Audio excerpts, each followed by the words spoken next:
Yayasan Palung dan Radio Kabupaten Ketapang mempersembahkan Alam Lestari.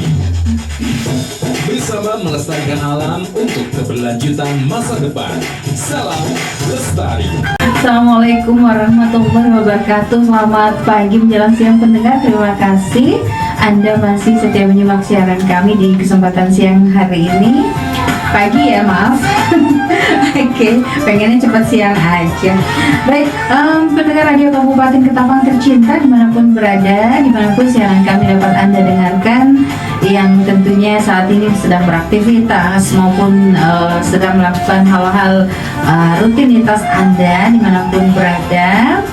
Kita berjumpa kembali pada kesempatan pagi menjelang siang hari ini bersama program pendidikan lingkungan dan kampanye kesadaran konservasi Yayasan Palung.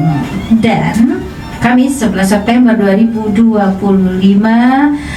kita akan sama-sama ngobrol dengan tema peran generasi milenial dalam menjaga dan melestarikan lingkungan. Narasumbernya seperti biasa, abang kita yang ganteng luar biasa ya. Ada Bang Ridwan Esho. Hai Bang Ridwan, Assalamualaikum. Halo Mbak Wilia, Waalaikumsalam. Sehat Bang ya? Alhamdulillah sehat. Mbak Wilia gimana? Alhamdulillah juga sehat juga Bang. Baik. Hari ini kayaknya beda banget nih. Ini ngebolang lagi hari ini Bang? Ya biasa. Seperti biasa. Oke. Baik, Bang Ridwan, ya. Kita akan sama-sama menginformasikan kepada pendengar, bahkan mengingatkan atau sekedar ya setidaknya kehadiran kita ini bisa membuat pendengar semuanya menjadi lebih peduli lagi dengan lingkungan. Nah, betul. Ini ada urusannya dengan generasi milenial. Apakah saya generasi milenial? Oh tidak, ternyata tidak ya.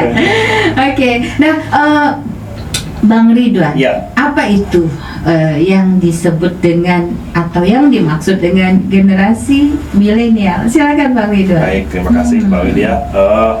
Baik, hari ini materinya sedikit berbeda ya. Mungkin ini akan ada penyegaran lah. Iya. Penyegaran. Harus seperti itu Ya, Bang. karena kita harus selalu berinovasi. terutama Update yang terbaru. Betul sekali. Oke. Nah, jadi pertanyaan tadi apa sih itu generasi milenial? Jadi sebelum masuk ke generasi milenial, kita akan bahas dulu sebelum generasi milenial itu ada generasi apa gitu ya. Nah, jadi pada dasarnya generasi sebelum milenial itu ada namanya generasi X. Iya. Nah, generasi X ini orang-orang yang memang lahir pada kisaran di antara 1965 hingga 1980. Nah, berarti mungkin termasuk Mbak Wilia lah ya. Iya. Kamu jangan nuduhin saya deh. Berarti saya generasi X ya. Oke. Nah, jadi baik. Generasi X ini dia itu memiliki ciri-ciri ya, dia menyaksikan adanya perubahan besar akibat revolusi teknologi di akhir abad ke-20, artinya pada masa Perang Dunia Kedua ya. Dan membuat mereka mampu beradaptasi dengan perubahan mereka yang memiliki kecenderungan skeptisisme. Nah, skeptisisme ini adalah suatu sikap mempertanyakan, meragukan atau tidak langsung percaya terhadap sesuatu, dan individualisme yang kuat. Ya, apakah ciri-ciri ini mungkin ada di dalam diri Mbak Wilia? Sepertinya saya tidak individualisme sih. Tidak ya. Saya tuh sangat open minded deh. Tapi kalau untuk misalnya ada suatu berita nih, suatu berita dan ketika Mbak Wilia belum mengetahui kebenarannya, apakah langsung percaya? Oh tidak, saya akan mencari dulu dari berbagai referensi. Setelah semua referensi ini saya dapatkan, apakah ada kesesuaian atau tidak, saya baru akan percaya, bahkan tidak sama sekali. Begitu. Iya. Pas banget ya. Berarti pas masuk banget lah ya. Masuk berarti banget. ada beberapa ciri-ciri yang masuk lah di dalam diri Mbak Wilia. Kritisnya tinggi banget kalau Gen X ini. Oh iya. Oke. Oke, baru setelah generasi X baru ke generasi milenial. Wow. Nah, milenial atau generasi Y ya, apa simbolnya itu disimbolkan dengan huruf Y. Iya. Nah, ini orang-orang yang memang lahir pada tahun 1981 sampai 1996. Wow. Termasuklah diri saya karena saya lahir di tahun 95 gitu ya. Oke. Dan dia memiliki ciri-ciri, dia memiliki sifat yang dewasa ya, pada awal abad milenium baru ya, berarti Iya. abad setelah abad ke-20 tadi. Kemudian mereka dikenal mahir teknologi karena tumbuh di era perkembangan internet dan komunikasi digital. Iya. Nah, ini saya juga masih ingat pada tahun-tahun 2000-an gitu ya. Mungkin waktu itu teknologi di kampung saya memang sangat jarang. Iya, minim banget. Minim sekali ya, karena memang saya tinggal di daerah yang memang waktu itu listrik aja belum masuk, masih Wow. ikut Kabupaten Ketapang ya waktu itu. Oke, iya, karena masih bersatu dengan Betul, Kabupaten Ketapang. tahun 2000-an lah, ingat saya. Nah, terus kemudian setelah saya SMP pada tahun 2007-2008 kalau nggak salah. Sudah berpisah dari Kabupaten Ya, Ketapang tahun 2006. 2006. Nah, itu kita mecah dari Kabupaten Ketapang dan bentuk Kabupaten Kayong Utara. Oke. Dan di situ saya pas waktu masuk SMP memang teknologi itu udah mulai masuk. Mulai masuk. Ada waktu itu ingat pelajaran teknologi informasi dan komunikasi kalau nggak salah. Pokoknya dia lebih ke jaringan internet lah. Betul, betul banget. Walaupun pada waktu itu Prakteknya belum ya, ya. karena komputernya Ya, belum ada. betul, saya ingat Hanya betul. teori saja. Ya, saya Oke. ingat itu kita disuruh praktek untuk belajar mengetik 10 jari. Nah, karena keyboardnya belum ada, jadi kita menggambar. Iya, dari gambar itu. itulah. Iya. Oke. Jadi waktu itu mulai perkembangan digital di tempat saya mulai di era tahun itulah. Mungkin kalau di Ketapang lebih duluan lah karena Iya. kabupaten kan, lebih kota lah. Iya. Kemudian dia memiliki karakter umum milenial, memiliki sikap inovatif, Iya. kreatif. Nah, ini saya suka nih, kreatif. Kemudian terbuka terhadap perubahan dan cenderung mencari keseimbangan antara kehidupan profesional dan pribadi. Ya, mungkin saya pikir ini ada sebagian dalam diri saya ya. Iya. Terutama saya adalah orang yang memang kreatif, ya, inovatif, dan saya terbuka terhadap sebuah perubahan. Nah, jadi kita tidak ya memang kalau kita kaitkan dengan generasi X ya, mungkin mohon maaf nih, karena ada beberapa orang-orang yang generasi X ini dia memang agak gaptek ya, gaptek Iya. dengan teknologi, bahkan bukan hanya masyarakat biasa, bahkan ada juga guru-guru ya, ketika dia Yang tidak bisa Betul. mengoperasikan Betul komputer sekali. atau laptop ya, bahkan ponsel sekalipun Betul. ada. Nah, jadi di Oke. era komputerisasi mereka sedikit kebingungan, apalagi kurikulum digital sekarang kan lebih ke digital ya. Oke, lebih banyak ke digital Betul sekali. daripada manual Betul. ya. Oke. Dan pada akhirnya ya mereka harus cepat menyesuaikan walaupun agak lambat ya, mungkin harus cepat menyesuaikan karena ya inilah perkembangan zaman gitu kan. Oke. Gitu. Nah, terus kemudian selanjutnya di generasi setelah generasi milenial ada namanya Gen Z. Nah, ini yang terkenal nih Gen Z. Gen Z. Oke. Gen Z ini lahir pada tahun 97 sampai 2012. Nah, kemudian dilanjutin sama Gen Alpha. Nah, Gen Alpha ini lahir di tahun 2012 sampai 2024. Kemudian terakhir itu lahir pada tahun 2025 nanti ke atas. Ya, ini kan masih 2025. Itu dia masuk generasi beta. Iya. Nah, kemudian generasi Z ini dikenal sebagai digital native ya. Tadi itu yang di era perkembangan zaman untuk digitalisasi. Kemudian pertama yang tumbuh dengan internet sejak kecil. Ya, betul sekali saya pikir. Mereka lahir internet sudah. Iya, betul. Terutama Melaju yang pesat. tahun ini ya, tahun 2007 ke atas lah. Betul. Mereka udah mulai ya dari waktu itu mungkin masih HP jadul lah ya. Iya, HP-nya. tapi sudah ada kameranya. Iya, kayak gitu. Terus kemudian sedangkan generasi Alpha dan Beta ini tumbuh di tengah perkembangan teknologi yang lebih maju. Sekarang udah ada AI, ya kan, layanan digital semua, bahkan sekarang sudah pakai digital, bahkan untuk pemeriksaan kesehatan ada sekarang ada yang pakai sistem digital, pakai HP aja udah bisa kan, kayak melihat detak jantung kita, tekanan darah dan seterusnya. Nggak perlu kita ke rumah sakit, walaupun hasilnya mungkin nggak seakurat menggunakan alat langsung ya. Tapi akhirnya harus ke rumah sakit juga sih sebenarnya. Betul sekali. Luar biasa. Ya, jadi itu mungkin penjelasan singkat tentang generasi X sampai generasi Alpha ya. Beta. Tapi sebenarnya sebelum generasi X ini ada di atas generasi X itu masih banyak beberapa generasi sebelumnya. Baik pendengar dimanapun berada, itulah tadi penjelasan mengenai apa itu generasi milenial ya. Banyak sekali dan luar biasa, dan kita semuanya yang saat ini masih bisa beraktivitas, masih tenaga kita masih bisa kita manfaatkan, apakah untuk diri sendiri, untuk orang lain dan seterusnya, masih bisa memberikan kontribusi yang baik lah ya, sesuai dengan ilmu pengetahuan yang kita miliki atau skill yang kita miliki ini.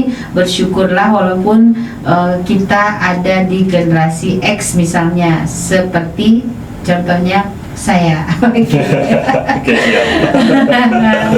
Baik, Bang Ridwan, bagaimana situasi lingkungan kita saat ini nih? Ini balik lagi ke lingkungan nih. Apakah para generasi X kemudian generasi milenial ini juga mereka sangat-sangat bisa diajak bekerja sama untuk peduli dengan lingkungan pada masa sekarang ini? Baik, terima kasih Mbak Lydia.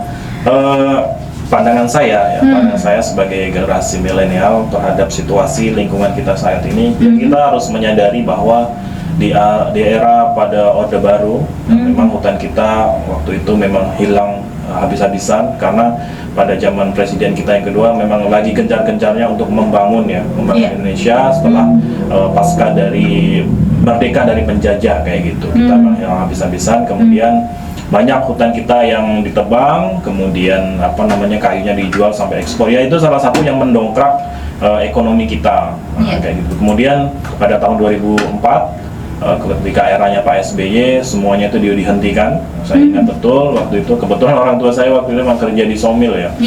Berhenti, dihentikan, semua somil tutup. Bahkan sekarang untuk di Kalimantan Barat mungkin yang masih bertahan, mungkin Mbak Wida pernah dengar ada PT Erna Juliawati. Itu sangat terkenal banget PT itu. Betul. Nah, itu sama Alas Kusuma kalau nggak salah. PT Alas Kusuma. Dan itu pun mereka hanya menanam kembali ya. Iya, betul. Reboisasi. Betul. Karena ya ada dulu itu tidak memproduksi lagi, tidak memproduksi kayu atau menebang kayu lagi. Saya ingat betul pada waktu waktu itu Adin dengan cerita dari waktu saya kuliah dari dosen saya, bahwa di Kalimantan Barat itu ada puluhan, bahkan puluhan perusahaan kayu yang ada di Kalimantan Barat. Dan yang bertahan sekarang masih 2 itu ya. Mungkin ya karena mereka menerapkan sistem sistem penebangan pohon dan pengolahan hutan itu secara berkelanjutan gitu. Nggak semua itu nggak dihabiskan. Ambil yang sudah tinggi dulu pohonnya. Sesuai lah, udah ada menyesuaikan sesuai dengan diameter pohonnya dan lain sebagainya. Kayak gitu. Terus kemudian kita menyadari juga bahwa sekarang lingkungan kita ada global warming, global pemanasan global ini sudah kita rasakan, ya kan. Nah, kemudian kita juga istilahnya sekarang itu kayak musim itu nggak bisa diprediksi lagi. Betul. Harusnya yang bulannya ber itu adalah musim hujan. Kemudian bulan Januari sampai Agustus itu harusnya musim panas atau panas. Tapi ya kita faktanya sekarang kan enggak. Bahkan bulan Januari aja hujan lebat, banjir terus di mana-mana. Betul sekali, dan kita juga harus menyadari ketika musim kemarau 1 bulan full terjadi kebakaran ya. Sempat terjadi juga kan kemarin, ingat saya di bulan puasa kalau nggak salah. Betul. Itu sempat terjadi. Karena sempat panas banget waktu itu. Dan kemarin juga kan di bulan Agustus atau Juli di Pontianak. Bulan Juli kabut ada kabut juga di beberapa titik. Betul. Nah itu kalau kita lihat dari sisi hutannya, kemudian kita lari ke lingkungan yang sekitar kita juga harus menyadari bahwa banyak sekali sekarang sampah ya. Nah, sampah sekarang menjadi momok terbesar kita dengan jumlah masyarakat kita yang 280 juta dan sehari kita sudah menghasilkan sekian ton sampah ya kan. Ya, itu yang masih menjadi kendala di negara kita dan sistem pengelolaannya juga terhadap sampah masih kurang lah saya pikir di negara kita. Dan alhamdulillahnya sekarang juga di Ketapang sendiri udah ada kebijakan untuk diet penggunaan kantong plastik. Nah, semoga sih itu tetap dijalankan dan bisa diaplikasikan ke minimal ke toko-toko swalayan dulu ya. Gitu. Itu sih Mbak, untuk kondisi kita memang lingkungan kita saat ini memang kurang baik lah ya. Tapi ya itulah perkembangan zaman. Kayak gitu sih Pak. Baik, Bang Ridwan, kita dengerin lagu dulu ya, jeda dulu sejenak. Baik teman-teman semuanya, itu tadi sebuah lagu lewat vokal dari Gomloh ya, judulnya Lestari Alamku. Emang keren banget sih lagunya, sesuai dengan program kita yaitu Alam Lestari. Hanya dibalik saja, salam lestari, harusnya salam konservasi ya Bang Ridwan ya? Iya. Ditambahin, nanti diganti. Yang tukang gantinya jauh banget lagi. Oke, Bang Ridwan, selanjutnya ada pertanyaan nih ya, pertanyaan yang ketiga yaitu bagaimana generasi milenial dalam menjaga dan melestarikan alam atau melestarikan lingkungan nih Bang Ridwan? Baik, terima kasih. Tadi kita sudah membahas tentang bagaimana situasi lingkungan kita di saat ini ya. Nah, jadi intinya ada banyak permasalahan lingkungan yang sedang kita hadapi, mulai dari global warming, sampah, kemudian penebangan pohon dan lain sebagainya. Nah, adapun langkah yang bisa kita lakukan, terutama generasi milenial ya, sampai generasi berikutnya lah. Yang pertama itu adalah kita bisa mengurangi penggunaan sampah. Ya, kita juga menyadari bahwa negara kita itu negara penghasil sampah nomor 3 terbesar di dunia ya. Nah, kita nih kalau yang yang buruk-buruk ini juara pula gitu Pak. Oke, jadi ada 4 cara yang saya pikir umum lah ya. Yang pertama yang terkenal dengan 4R ya. Nah, R yang pertama adalah refuse atau menolak. Nah, jadi ketika kita misalnya belanja, kalau sifatnya belanjanya sedikit ya, kalau nggak perlu kantong plastik ya kita tolak aja gitu. Kemudian R yang berikutnya ada reduce atau mengurangi. Mengurangi ini artinya belum ada terjadinya sampah. Jadi kita kurangi misalnya kita bisa membawa botol minum saat pergi sekolah atau ke kantor ya kan. Kemudian membawa tas belanja sendiri dan lain sebagainya. Kemudian ada reduce atau menggunakan kembali. Nah, ini kalau sampah yang organik, contohnya misalnya kayak kotoran hewan diolah menjadi pupuk, kompos dan lain sebagainya. Kalau misalnya yang non organik, misalnya ada kok sekarang banyak pengrajin itu yang memanfaatkan seperti bekas sasetan minuman diolah menjadi menggunakan teknik anyaman menjadi tas, tempat tisu dan lain sebagainya. Nah, gitu. Terus kemudian R yang terakhir adalah recycle ya, atau mendaur ulang. Nah, mendaur ulang ini memang agak sedikit berat ya. Kalau yang simple itu misalnya kita kertas sampah yang kita kelola menjadi bubur kertas, kemudian diolah menjadi kertas kembali.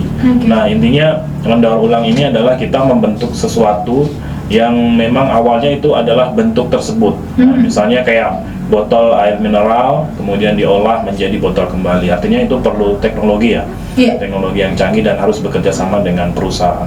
Nah, contohnya kayak kalau negara maju seperti di Jepang, mereka ketika perusahaan itu memproduksi suatu produk, nah itu pabriknya harus memiliki kewajiban untuk mengambil kembali sampah tersebut. Nah, cuman ya masyarakat di Jepang memang udah pintar, mereka sudah pandai memilah jenis-jenis sampah, misalnya sampah dari beling, plastik ya kan, kemudian dari yang kotoran-kotoran yang dari buah dan lain sebagainya udah dipisah. Nah, jadi nanti yang petugasnya tinggal ngambil tuh udah enak gitu. Kalau kita kan masih nyampur nih, organik non organik campur sama B3 jadi satu gitu kan.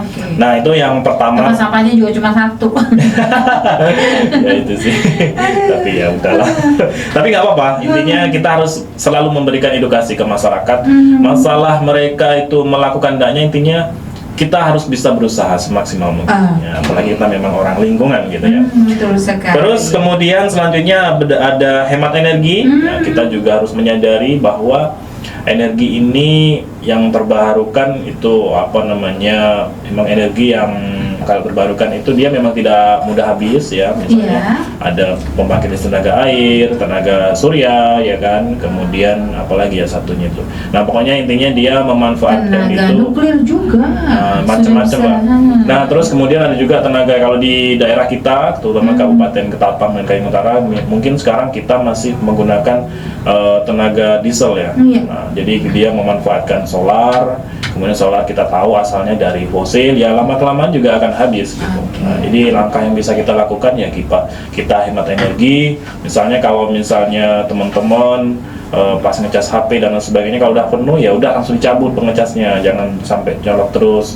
Kipas angin kalau nggak dipakai matiin. Betul, intinya kalau kita pas mau berangkat kantor, sekolah atau kemanapun, atau tinggalkan rumah harus dalam cek. keadaan tidak ada orangnya. Betul, harus dicek betul-betul bahwa listrik itu udah kondisi mati lah ya. Gitu. Kondisi listriknya aman, tidak Ya, membahayakan. itu kan juga nanti ada keuntungannya kan. Pertama, tarif listrik jadi hemat, kemudian umur misalnya kayak lampu, kipas angin jadi lebih awet lah kayak gitu. Betul sekali. Terus selanjutnya ada transportasi ramah lingkungan.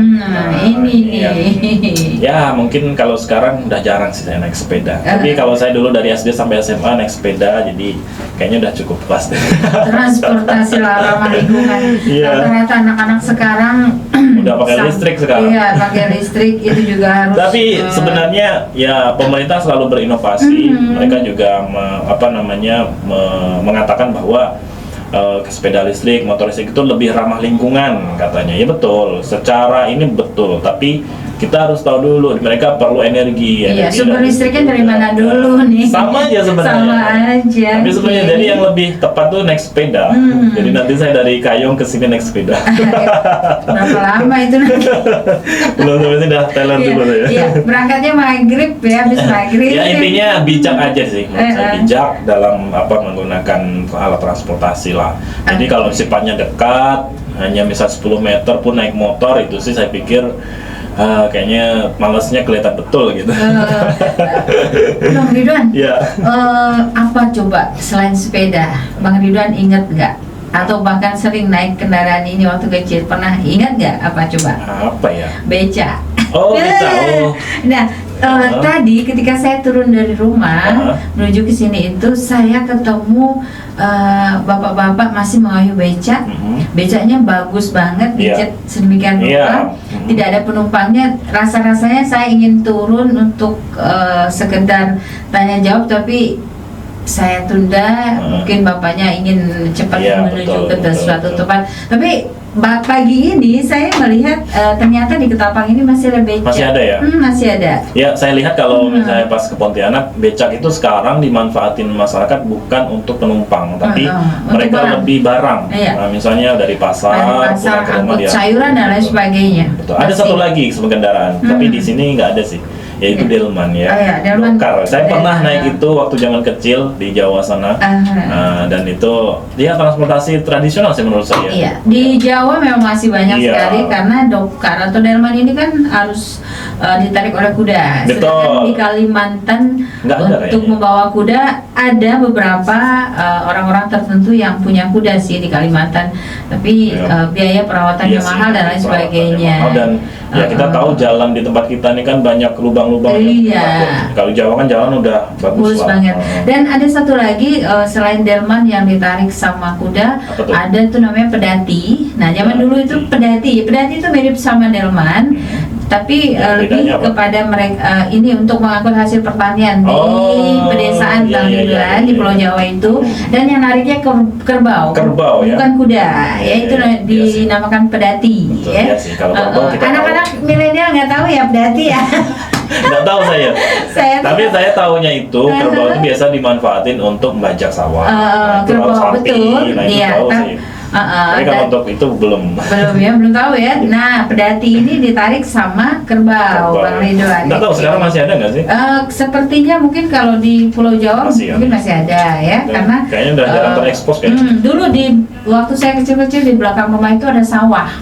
Nah, bapak-bapak taninya itu kalau ngangkut hasil panen padi kan mau dibawa ke lumbung dan mau digiling nih, mau dijemur. Nah, diangkutnya pakai pedati, tidak pakai tenaga manusia, mesin lah ya. tidak juga pakai mobil atau truk gitu, enggak. Pakai Ya pedati. mungkin, ya kalau sekarang kalau pakai itu mungkin pertama perawatan, sapi kan butuh makan juga. Iya, Harga, kerbau. Kerbau. Harganya juga lumayan kan? Iya, kerbau Bandingin- mahal loh harganya. Itulah, Iya, mahal jadi sekali. kerbau ini karena dia tenaganya super kuat, Bang Ridwan.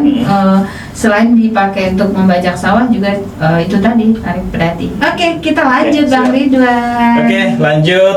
Ada berikutnya itu ada menanam pohon. Iya. Nah, ini juga penting lah kita lakukan penanaman pohon. Saya juga sangat mendukung program pemerintah yang menanam 1 juta pohon itu. Oke. Karena pohon ini banyak sekali manfaatnya. Salah satunya adalah dapat mencegah terjadinya banjir, longsor dan lain sebagainya. Oke. Terus kemudian sosial media atau media sosial. Nah, ini sekarang senjata ampuh nih. Iya. Bahkan satu postingan aja kalau barang itu adalah bisa viral tuh. Iya. Nah, jadi apa namanya, ini juga bisa kita menjadikan senjata untuk kampanye ya, kampanye isu-isu lingkungan yang terjadi saat ini. Saya sangat salut dengan Greenpeace ya, yang Iya. waktu itu menyelamatkan Raja Ampat yang apa namanya dari tambang ya, tambang. Dan akhirnya bisa menang gitu. Itu Iya. menarik sih. Karena Raja Ampat tuh sangat menarik loh. Kalau sampai dihabisin gitu ya susah juga. Ya. Dan Greenpeace ini memang luar biasa sih, Ya Bang sih. Ridwan, ya. Tidak hanya lingkungan Betul. yang di atas permukaan, tapi juga makhluk-makhluk air yang Betul luar sekali. biasa di darat sama kedalaman yang cukup dalam mereka bisa selamatkan. Betul. Dan ini memang sesuatu yang Iya sih. harus dikerjakan oleh orang-orang yang hati nuraninya memang sangat-sangat peduli dan mencintai lingkungan hidup Betul ini. sekali. Lanjut, Pak. Oke, yang terakhir itu ada aktivis lingkungan. Nah, apa namanya? Nggak tahu ya, saya termasuk aktivis lingkungan nggak sih? Anda termasuk. Walaupun Saya dan teman-teman di sini juga membantu. Berarti termasuk juga dong. Walaupun aktivis kecil-kecilan. Nggak apa-apa. Dari yang kecil dulu dong. Iya sih, betul. Kita harus merangkak dulu ya, merangkak Iya. dari rendah ke tinggi. Dari yang nggak langsung besar gitu. Betul sekali. Nah, jadi aktivis lingkungan ya, saya pikir di Indonesia banyak sekali lah aktivis lingkungan yang memang dia memiliki komitmen untuk menyuarakan isu-isu lingkungan yang terjadi, dan saya sangat mendukung itu. Yang penting satu, apa namanya, bukan ada tujuannya, maksudnya bukan ada tujuan tertentu untuk diri dia, tapi untuk lingkungan itu yang benar-benar atau pure untuk betul. lingkungan hidup yang berkelanjutan. Bukan karena ada tujuan tertentu, itu yang Enggak. saya kurang setuju juga. Betul Itu sih, Mbak, mungkin ada sekitar 6 ya alasan Oke. bagaimana cara generasi milenial menjaga dan melestarikan lingkungan. Oke, Bang Ridwan, kita jeda dulu sebelum kita ke beberapa pertanyaan, 2 pertanyaan terakhir. Kita dengerin lagu dulu ya, Bang Ridwan ya. Siap, Mbak. Oke, baik teman-teman, Ya. kita kembali lagi bersama narasumber kita Ridwan Eshud dari Yayasan Palung dan masih bersama Alam Lestari ya. Alam Lestari adalah program yang diusung oleh Yayasan Palung bekerja sama dengan Radio Kabupaten Ketapang, dan kerjasama ini memasuki tahun yang ke-26. Tahun ini program pendidikan lingkungan dan kampanye kesadaran konservasi. Hari ini Kamis 11 September 2025. Pertanyaan berikutnya adalah Ya. tantangan generasi milenial dalam menjaga lingkungan, karena sebenarnya mereka ini harusnya lebih survive ya untuk menjaga lingkungan ya, Bang Ridwan Iya, ya. betul sekali. Karena mereka ini kan orang-orang yang kritis, Iya. orang-orang yang kreatif, Inovatif, inovatif dan seterusnya. Gimana, Bang Ridwan? Ya, memang ini saya ambil beberapa apa namanya tantangannya secara umum lah ya. Mungkin ada secara khususnya, mungkin ada banyak lagi lah tantangan. Jadi yang pertama, tantangan kami sebagai generasi milenial untuk menjaga lingkungan adalah Yang pertama itu ada gaya hidup yang konsumtif. Gaya hidup yang konsumtif. Ya, belanja, tapi belanja tuh sesuatu yang sebenarnya nggak penting-penting banget gitu ya. Tapi ikut tren aja. Ya, apalagi di era sekarang yang sudah serba belanja online. Wow, tinggal buka HP. Betul, tinggal buka HP, nanti datang ke rumah, bahkan sampai bisa COD, cek dulu. Iya, bayar belakangan. Bayar setelah barang datang. Apalagi kejadian. Dan bisa retur juga. Iya. Lanjut. Ya, apalagi kejadian COVID 2019 itu apa namanya? Menambah. Ternyata paket, kan kebetulan saya punya teman yang memang kerja di jasa paket ya. Jasa kurir. Ya, itu kata dia semenjak COVID 2019 itu sangat membludak sekali sampai kewalahan mereka untuk mengantarkan paket-paket itu. Karena ya di rumah aja gitu. Belanja online Belanjanya aja. online. Bahkan banyak apa namanya toko-toko yang di supermarket ya yang sekarang yang offline itu banyak yang tutup. Karena banyak yang nggak belanja. Iya, karena ya mereka ternyata datang ke supermarket itu sifatnya bukan belanja, tapi hanya sekedar menikmati suasana dan jalan-jalan aja. Karena ya dipikir online ini lebih murah, kemudian lebih banyak pilihan dan praktis, dan sampai ke rumah barangnya kayak gitu. Nggak perlu pilih-pilih yang gimana gitu. Iya, jadi pilih-pilihnya sambil baring juga bisa. Nah, jadi apa namanya? Apa sih kaitannya dengan lingkungan? Ya, terutama ya pastinya menghasilkan sampah ya. Sampah pasti banyak sekali, apalagi kalau sifat paketnya itu besar, pasti dia butuh plastik packingan yang besar juga. Betul sekali. Bahkan ya akhirnya kemana barang itu dibuang ya? Tempat sampah kayak gitu. Terus kemudian kita juga ya, apa namanya, untuk gaya hidup konsumtif ini kadang kita suka belanja yang sifatnya itu nggak penting. Misalnya kalau saya terus terang orang yang memang ketika membelanjakan sesuatu adalah barang itu memang sangat berguna dan berfungsi untuk saya. Nah, kalau seandainya barang itu masih bagus dan masih bisa dipakai ya kita pakai aja gitu, nggak usah. Bukan bermaksud pelit terhadap diri sendiri, tapi ya begitulah apa namanya, supaya kita bisa hemat, ya kan. Kemudian kita menggunakan memang sesuai faedahnya lah bahasa kasar gitu.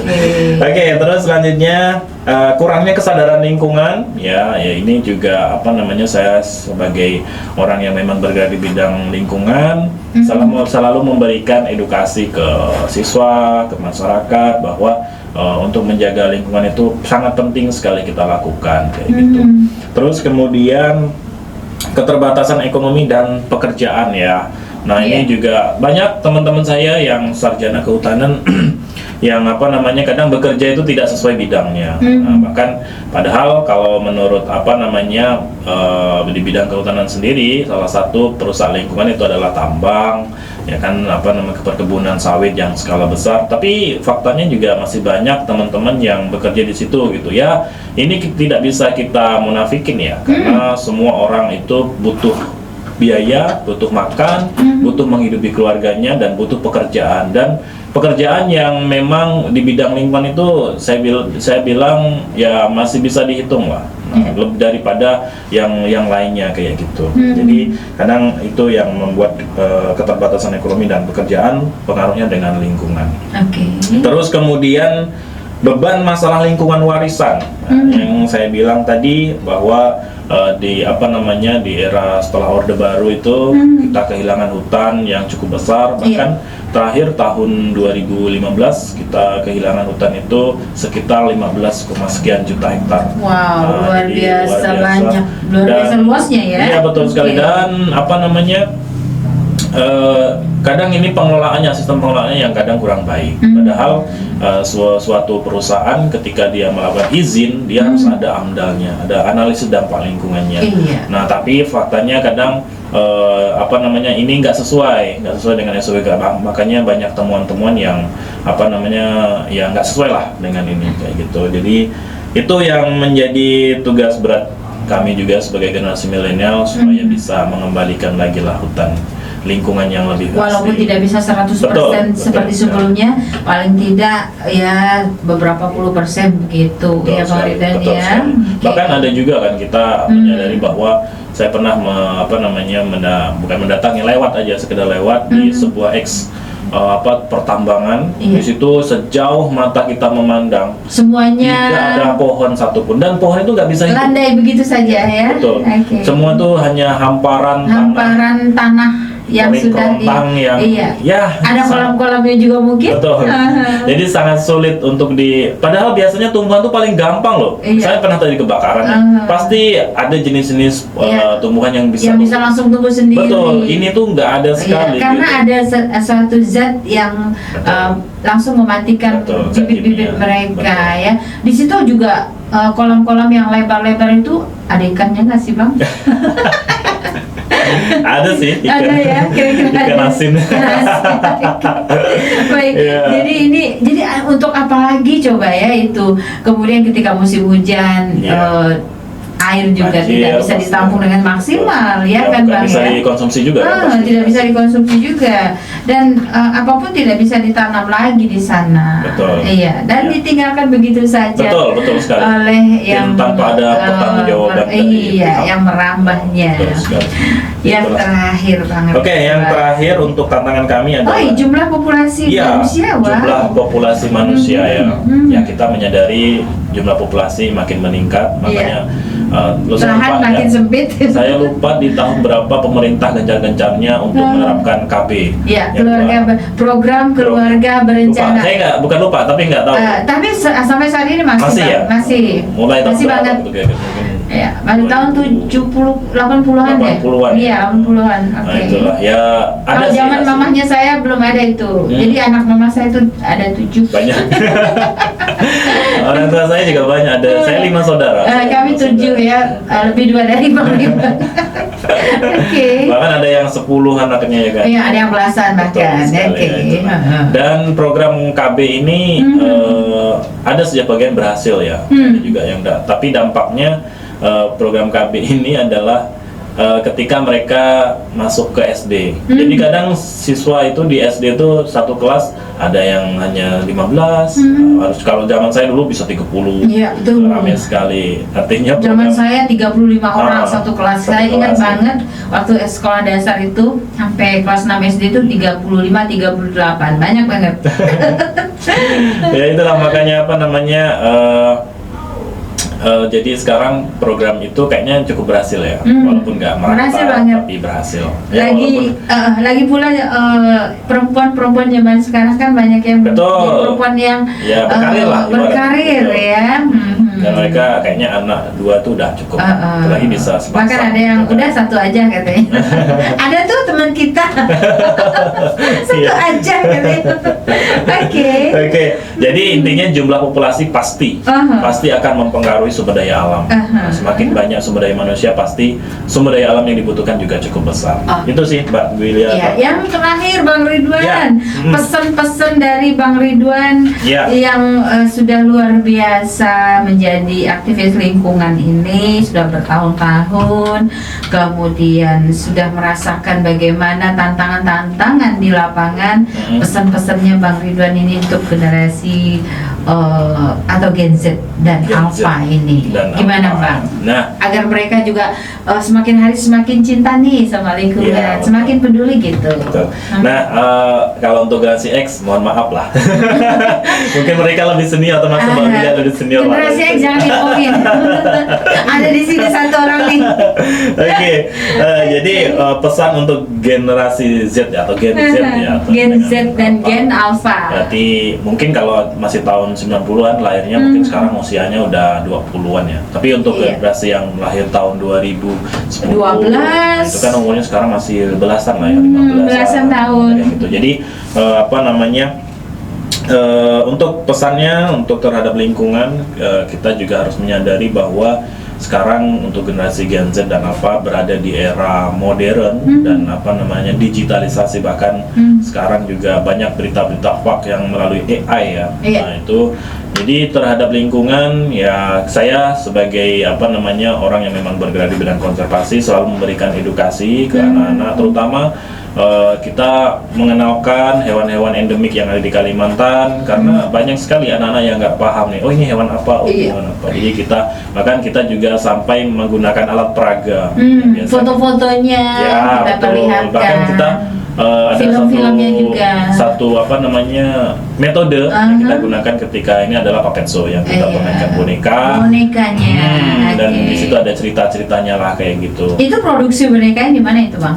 Langsung dari Pesan-pesan atau gimana? ini langsung dari Amerika sih. Wow, langsung dibawa dari sana ya. Iya, kemarin sempat kebetulan kami ada kegiatan di Pontianak dan apa namanya salah satunya adalah puppet show. Iya. Dan mereka itu kan ngundang juga BKSDA sebagai pemateri. Iya. Jadi pas kami tampil tuh, "Bang, boleh nggak ini boneka untuk saya saja?" kata untuk Untuk ditampilkan. dibawa pulang gitu. Dibawa pulang. Aduh, mohon maaf Bu, saya bilang iya. karena ini produksinya bukan di sini. Iya, ini limited edition Iya. karena dipakai terus untuk kampanyekan Betul.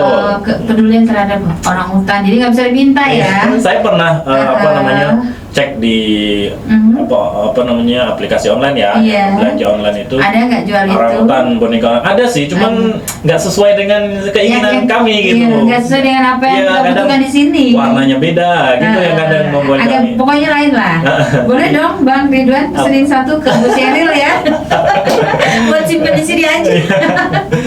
Oke. Jadi, itulah apa namanya. Terus kemudian kita juga memberikan edukasi terkait hemat energi, kemudian lingkungan, hemat apa penggunaan apa bijak terhadap sampah Iya. dan lain sebagainya. Jadi intinya sebagai generasi apa namanya Gen Z dan Alpha nanti kalian yang akan nerusin bangsa ini meneruskan yang mungkin sekarang masih generasi kami lah, eranya kami lah untuk memperjuangkannya, tapi mungkin 20 tahun yang akan datang bakal kalian yang akan. Kita tinggal mendoakan mereka saja nantinya. Ya, itu sih Mbak mungkin pesan dari saya. Dan mudah-mudahan generasi atau Gen Z dan Gen Alpha ini semakin hari kita harapkan semakin punya apa ya keinginan yang tentunya bisa membantu mereka nantinya di kemudian hari untuk bisa hidup lebih luar biasa lagi daripada saat ini. Betul. Jangan terpaku dengan smartphone. Betul. Karena pemerintah juga, khususnya pemerintah Kabupaten Ketapang ini sangat-sangat menggalakkan anak-anak usia sekolah dasar, sekolah menengah pertama dan menengah atas ini untuk jangan terlalu terpaku atau ketergantungan terhadap smartphone ini. Ya, mereka harus diberikan ekstrakurikuler oleh sekolahnya masing-masing kepada hal-hal yang sifatnya peduli lingkungan, peduli terhadap budaya dan lain sebagainya. Ya, Bang Ridwan ya. Betul, intinya yang Baik. sifatnya positif lah ya. Amin. Bang Ridwan terima kasih Ya, banyak sama-sama, Mbak atas Lydia. ilmunya, kemudian juga atas apa yang sudah Bang Ridwan bagi kepada kita semuanya, kehadirannya, waktunya dan seterusnya. Salam buat teman-teman di Yayasan Palung ya, Siap, Mbak Bang Ridwan ya. Siap. Ada Pak Edi, ada siapa lagi, banyak banget. Banyak, Mbak. Ada Kak Widya juga dan teman-teman semuanya tanpa terkecuali. Sekarang saya mau tanya Bang Ridwan nih. Iya, apa tuh? Bang Ridwan tahu Ebit GAD? Tahu. Tahu banget Tahu ya. banget. Nah, lagunya Ebit GAD yang saya pilih kali ini adalah Masih Ada Waktu. Oh iya, siap. Tahu. Masih ada waktu untuk kita melestarikan lingkungan kita, ya. Baik, saya William dan teman-teman yang bertugas, ada Kak Abiah, ada Bang Tri, ada Bang Ivan, dan narasumber kita Bang Ridwan dari Yayasan Palung mengucapkan selamat siang sampai jumpa dan mohon maaf apabila ada hal-hal yang kurang berkenan. Terima kasih sekali lagi. Wassalamualaikum warahmatullahi wabarakatuh.